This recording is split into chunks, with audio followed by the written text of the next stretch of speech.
लद्दाख के सोनम वांगचुक, जिन्हें शिक्षा का कभी सुधारक कहा गया, जिन्होंने दुनिया को ग्लेशियर बचाने का रास्ता दिखाया, जिनके जीवन ने आमिर खान की 3 इडियट्स को हाईली इंस्पायर्ड किया, आज देश में सवाल उठ रहा है क्या वो हीरो हैं या फिर विलेन। लद्दाख की बर्फीली वादियों में उनके अनशन को आज कुछ लोग हिमालय की पुकार बता रहे हैं, तो कुछ उन्हें देश को अस्थिर करने की साजिश रचने वाला खलनायक बता रहे हैं। बीते 36 घंटों में जिस तरह से लद्दाख की सड़कों पर हिंसा भड़की, 4 लोगों की मौत की खबर आई, दर्जनों लोगों के घायल होने का जिक्र हुआ, बीजेपी कार्यालय और सीआरपीएफ की गाड़ियों की जलती तस्वीरें सामने आई। उसके बाद देश में 2 तरह की चर्चा है। राइट विंग उन्हें विदेश से फंडिंग लेने वाला, देश में अराजकता फैलाने वाला, पाकिस्तान और चाइना का सपोर्टर कह रहा। तो इस देश का विपक्ष और सोनम के समर्थक ये कह रहे हैं कि जिस इंसान ने लद्दाख के बच्चों के लिए नए स्कूल के मॉडल गढ़े, जिसने ग्लेशियर पिघलने का समाधान खोजा, जो कहता रहा कि मां जैसी मेरी ये धरती है, आज सत्ता एक मुद्दे पर उसे राष्ट्रद्रोही घोषित करने पर तुली है। उसके पीछे ईडी और सीबीआई को लगा चुकी है। विपक्ष कह रहा है कि जो सरकार के खिलाफ खड़ा होता है वो या तो जेल जाता है या बदनाम हो जाता है। लेकिन सवाल राइट लेफ्ट सेंटर से उठकर यह है कि जो सोनम वांगचुक 2019 तक प्रधानमंत्री नरेंद्र मोदी को शुक्रिया कह रहे थे, जो बीजेपी के लाडले थे, आज वो क्यों और कैसे गिरफ्तार हुए। उनकी गिरफ्तारी पर यह सवाल उठ रहा है क्या वो लद्दाख के हीरो हैं या देश को अस्थिर करने वाले विलेन। क्या उन्होंने वाकई में विदेश से पैसा लेकर भारत में नेपाल, श्रीलंका जैसा दंगा करवाने की कोशिश की, या फिर सत्ता से लद्दाख के हक की लड़ाई लड़ने के लिए अब जेल का सफर तय किया है। सवाल यह भी कि वो लद्दाख जो हिमालय की गोद में बसा है, प्राचीन बौद्ध मठ जहां शांति का संदेश देते हैं, आज वहां क्यों, कैसे, किस लिए गाजा या मिडिल ईस्ट जैसी तस्वीर निकल कर आ रही है। और आज इस वीडियो में बड़ी ईमानदारी से हम कोशिश करेंगे इन सारे सवालों का जवाब देने की। लेकिन हमारी गुजारिश आपसे भी है कि आप हमारे व्हाट्सएप चैनल पर जरूर जुड़े, ताकि हमारा आपका रिश्ता और मजबूत हो और ये वीडियोस आप तक जल्दी पहुंच जाए। लिंक हमने डिस्क्रिप्शन में और कमेंट सेक्शन में रखे हैं। अब शुरू से शुरू करते हैं लद्दाख की कहानी, क्योंकि लद्दाख शांति से लेकर हिंसा तक का सफर तय कर चुका है। लद्दाख वो जगह है जिसे आप लिटिल तिब्बत भी कहते हैं। हिमालय की गोद में बसा एक इलाका जहां पर ऊंचे ऊंचे पहाड़ है, नीला आसमान है, बौद्ध मठ जो है वो पर्यटकों को बुलाते हैं। यहाँ पर 97% आबादी जो है वो आदिवासियों की है। बोडो, मुस्लिम, चेबा जैसे समुदाय हैं। 2019 से पहले ये इलाका जम्मू कश्मीर का हिस्सा था, जहां पर आर्टिकल 370 और 35 ने स्थानीय लोगों को जमीन और नौकरियों पर अधिकार दिए थे। लेकिन फिर 5 अगस्त साल 2019 को जब आर्टिकल 370 हटा, तब लद्दाख को यूनियन टेरिटरी बना दिया गया, बिना विधानसभा के। शुरू में लोगों ने इसका स्वागत किया। खुद सोनम वांगचुक ने ट्वीट करके प्रधानमंत्री नरेंद्र मोदी को उस दौर में धन्यवाद किया था और लिखा था कि थैंक यू मोदी जी, लद्दाख का 30 साल पुराना सपना हुआ। लेकिन फिर यह खुशी बहुत लंबी नहीं रह पाई। यूनियन टेरिटरी बनने के बाद स्थानीय लोगों का यह कहना था कि दिल्ली से दूरियां जो है वो बढ़ गई हैं। वादे बहुत सारे हुए, विकास के, नौकरियों के, पर्यावरण के संरक्षण के, लेकिन हकीकत उल्टी है। आरोप लगा कि बेरोजगारी बढ़ती जा रही है। राष्ट्रीय बेरोजगारी दर जो है वो 13.4 है, जबकि लद्दाख में ये 26.5 है। बाहरी लोग नौकरियां और जमीन हथिया रहे हैं। बड़े सोलर और विंड प्रोजेक्ट की बातें चरगाहों और चरवाहों की जिंदगी खतरे में डाल रही है। और इसी के बाद एलएबी और केडीए ने 2019 से शांतिपूर्ण मार्च, धरने और बातचीत की शुरुआत करी, लेकिन सरकार ने तब इन बातों को टाल दिया। 2025 में धैर्य का बांध जो था वो टूट गया। 10 सितंबर को सोनम वांगचुक ने लेके शहीद चौराहे पर अनशन शुरू कर दिया। उनके साथ 30 से ज्यादा लोग थे, जिसमें बुजुर्ग, महिलाएं, युवा, और मांग वही 4 पुरानी: राज्य का दर्जा, छठी अनुसूची, लोकल नौकरियों के लिए पीएससी और संसद में ज्यादा रिप्रेजेंटेशन। अनशन के पहले 14 दिन शांत रहते हैं। 21 सितंबर को गृह मंत्रालय ने बातचीत की पेशकश भी की। हालांकि गृह मंत्रालय की तरफ से शर्त रखी गई कि राज्यता और छठी अनुसूची पर चर्चा नहीं की जाएगी। इसके बाद 23 सितंबर को 2 बुजुर्ग अनशनकारी, जिनकी उम्र 72 साल 62 साल थी, वो बेहोश हुए, अस्पताल ले जाया गया और यहीं से मामला गड़बड़ हो गया। ये खबर युवाओं में आग की तरह फैली। शांतिपूर्ण विरोध प्रदर्शन की जगह पर फिर हिंसक प्रदर्शन होने लगे। 24 तारीख को हिंसा का काला दिन आया, जहां पर एलएबी की यूथ विंग ने लेह में शटडाउन बुलाया, करगिल में केडीए ने समर्थन दिया, और इसके बाद फिर बीजेपी कार्यालय, सीआरपीएफ की वैन, लेह हिल काउंसिल की इमारत में आग लगा दी गई। पुलिस ने आंसू गैस और गोलियां चलाई। नतीजा ये रहा कि 4 लोगों की मौत हुई और 80 घायल हुए, जिनमें कई सुरक्षाकर्मी थे। इस घटना के बाद सोनम वांगचुक कहते हैं कि हिंसा हमारा रास्ता नहीं था और इसी के चलते उन्होंने अनशन तोड़ा। ट्वीट किया कि ये सब बंद कर दिया जाए। लेकिन यहीं पर सोनम वांगचुक हीरो से विलेन का सफर सरकार की नजर में तय कर लेते हैं। कैसे, वो बताएंगे। उससे पहले आपको बताते हैं सोनम वांगचुक कौन है। सोनम वांगचुक कोई साधारण व्यक्ति नहीं है। लद्दाख के एक छोटे गांव में जन्मे, आईआईटी बॉम्बे से इंजीनियरिंग की, उसके बाद SECMOL student educational and cultural movement of Ladakh की शुरुआत की, जो सोलर एनर्जी पर चलता है, दूर दराज के बच्चों को मॉडर्न शिक्षा देता है। उनका आइस स्टूपा प्रोजेक्ट, जो बर्फ के टावर को गर्मियों में पानी देते हैं, दुनिया भर में मिसाल बन गया। 2019 में बॉयकॉट चाइना कैंपेन में भी उन्होंने समर्थन किया था, लेकिन आज वो सरकार की नजर में साजिश करता है। हालांकि सोनम वांगचुक कहना है कि उन्हें बलि का बकरा बनाया जा रहा है। गिरफ्तारी के पहले उनका एक स्टेटमेंट भी सामने आया, जिसमें कहा गया कि जानबूझकर उन्हें फंसाया गया। उनकी मांगों को साइड कर दिया गया। उनकी जो मांग है वो लोकतांत्रिक संवैधानिक है और सरकार की ओर से उनका ये मानना है कि आवाज दबाने की कोशिश की जा रही है। सोनम बार बार कहते हैं कि उनकी गिरफ्तारी से स्थिति बिगड़ेगी, जनता गुस्से से भड़केगा।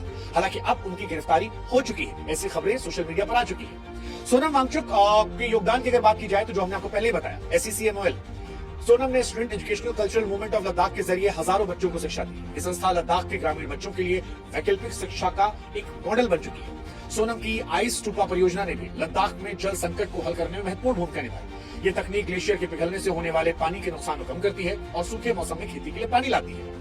सोनम पर विदेशी फंडिंग के जो आरोप लगे उसमें भी सोनम का तर्क था कि ये गैर कानूनी नहीं था, लेकिन आंदोलन को लेकर उन पर आरोप लगे हैं और आरोप कई सारे और सरकार की तरफ से लगाए गए। मसलन सबसे बड़ा आरोप जो लगा वो ये लगा, जो गृह मंत्रालय ने कहा कि सोनम ने अपने भाषणों में नेपाल के जिन्जी विद्रोह, अरब स्प्रिंग और बांग्लादेश जैसे उदाहरण दिए जो युवाओं को उकसाने वाले थे। सोनम का एक वीडियो भी वायरल हो रहा है जहां पर वो मास्क पहनने की सलाह दे रहे थे ठंड के लिए, हालांकि इसे हिंसा छिपाने का मास्क बताया गया। फिर एक और वीडियो आया जिसमें कहा गया अगर चीन आए तो हम रास्ता दिखाएंगे, इसे देशद्रोह से जोड़ दिया गया। इसके अलावा सोनम वांगचुक पर आरोप लगा FCRA के उल्लंघन का। 25 सितंबर को उनका FCRA का लाइसेंस रद्द कर दिया गया और कहा गया कि सोनम ने खुद 3.5 लाख रुपए FCRA खाते में जमा किए थे जो नियमों के खिलाफ है। इसके अलावा स्वीडिश संगठन से 4.93 लाख राष्ट्रीय संप्रभुता पर जागरूकता के लिए गए जो नहीं लेने चाहिए थे। 2020-21 में दान गलती से FCRA खाते में गया। ऐसे बहुत सारे आरोप उन पर लग रहे हैं कि पारदर्शिता नहीं निकल कर आई। आरोप उन पर पाकिस्तान और चाइना और बांग्लादेश कनेक्शन की भी है। उनकी तस्वीरें वायरल हो रही है।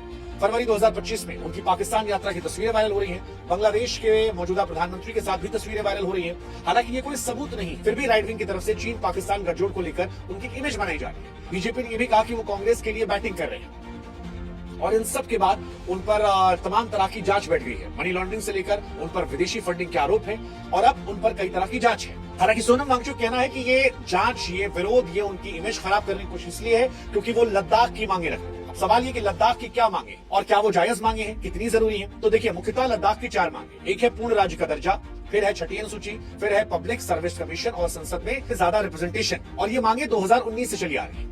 दरअसल लद्दाख की 97% आबादी के लिए अस्तित्व का सवाल है। ये लोग अपनी जमीन, संस्कृति, भाषा, चरवाही जीवन शैली बचाना चाहते हैं। 2019 में आर्टिकल 370 हटने के बाद और यूनियन टेरिटरी बनने के बाद से ये मांगे उठी है। अब सवाल ये कि पूर्ण राज्य का दर्जा वो क्यों मांग रहे हैं, क्या इसके पीछे वजह है? तो यूनियन टेरिटरी जैसे दिल्ली में शासन होता है, इससे स्थानीय मुद्दे जिसमें पर्यावरण, नौकरी, संस्कृति पर नियंत्रण नहीं रहता। लद्दाख में बेरोजगारी काफी ज्यादा बढ़ गई है। राज्य बनने से ज्यादा फंडिंग होगी, लोकल प्रोजेक्ट्स आएंगे, स्वायत्ता मिलेगी और लोग अपनी जरूरतें खुद तय कर सकेंगे। अब सरकार का पक्ष ये है कि यूनियन टेरिटरी यहाँ पर्याप्त है, यहाँ स्टेटहुड की जरूरत नहीं है और इसीलिए सरकार इस मसले पर बात नहीं कर रही। दूसरा विषय है छठी अनुसूची का। छठी अनुसूची क्या है? आदिवासी इलाकों के लिए स्वायत्त जिला परिषद बनाना जो जमीन, संसाधन और संस्कृति पर लोकल नियंत्रण दे। यहाँ के लोगों का कहना है कि बाहरी लोग जो हैं वो लद्दाख में जमीन खरीद रहे हैं, जिससे चरगा और संस्कृति खतरे में है। छठी अनुसूची से 80-90% नौकरियां जो है वो लोकल लोगों को मिलेंगी। माइनिंग या सोलर प्रोजेक्ट पर लोकल वीटो पावर होगा। मिजोरम और अरुणाचल में ये मॉडल पहले से चला आ रहा है। तीसरा है पब्लिक सर्विस कमीशन और लोकल नौकरी। लोगों का कहना है कि 80-90% यहाँ आदिवासी लोग हैं। अब जब बाहरी लोग आ रहे हैं तो नौकरियां वो ले जा रहे हैं, जिससे स्थानीय लोगों में बेरोजगारी बढ़ रही है। PSC से लोकल स्तर पर परीक्षाएं होंगी, रिजर्वेशन सुनिश्चित होगा, टूरिज्म और ग्रीन एनर्जी बढ़ावा होगा और इसके अलावा संसद में रिप्रेजेंटेशन की बात है। कहा जा रहा है कि लेह और करगिल के लिए एक की बजाय 2 लोकसभा सीटें दी जाए। दरअसल लद्दाख की आबादी कम है, 3 लाख, लेकिन सीमावर्ती इलाका होने के चलते इसका अलग इंपॉर्टेंस है और इसीलिए यहाँ पर 2 सीटें मांगी जा रही है ताकि ज्यादा आवाज, ज्यादा फंडिंग और संसद में ज्यादा रिप्रेजेंटेशन हो जाए। ये 4 मसले हैं। अब इन 4 मसलों में 2 मसलों पर सरकार बात करने को तैयार है, 2 मसलों पर सरकार बात नहीं कर रही है।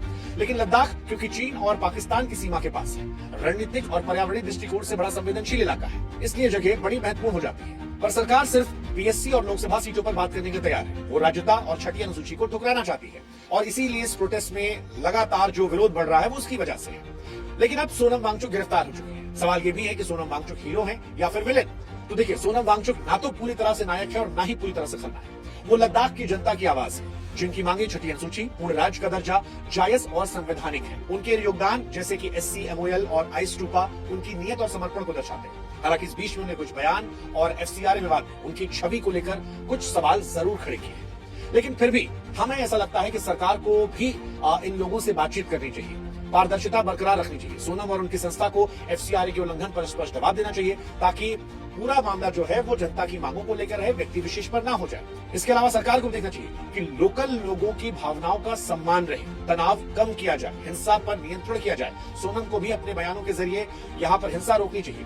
अब अगर ये मांगे मान ली जाती है तो सारी चीजें बेहतर हो जाएंगी, लेकिन अगर ये अनसुनी रहती है तो डर इस बात का है कि ये इलाके सेंसिटिव इलाके हैं, लद्दाख में शांति और फैल सकती है। कश्मीर में पाकिस्तान और लद्दाख में चीन जैसे बाहरी साजिश के आरोप जनता को उकसा सकते हैं। लद्दाख की शांति बचाए रखने के लिए जरूरी है कि सरकार भी समझे, समाधान निकाले। हर बार किसी को खालिस्तानी कह देना, पाकिस्तानी कह देना या फिर देश से निकल जाओ या तुम चाइना के करीबी हो, इससे समाधान नहीं निकलेगा। जनता की भावनाओं को भी समझना होगा और इसीलिए हमें लगता है कि 6 अक्टूबर की मीटिंग में सरकार को भी मेच्योरिटी दिखानी चाहिए।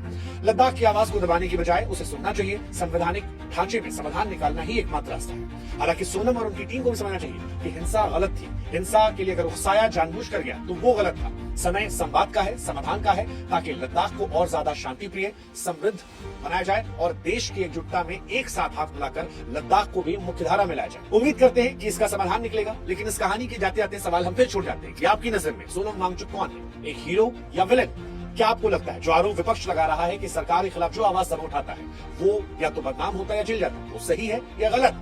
और क्या सोनम वांगचुक ने वाकई में कुछ ऐसा किया है जो डरने परेशान होने वाली चीज है? खासतौर पर नेपाल के जिंदगियों को लेकर जो उनका स्टेटमेंट था, क्या उसी वजह से हिंसा भड़की?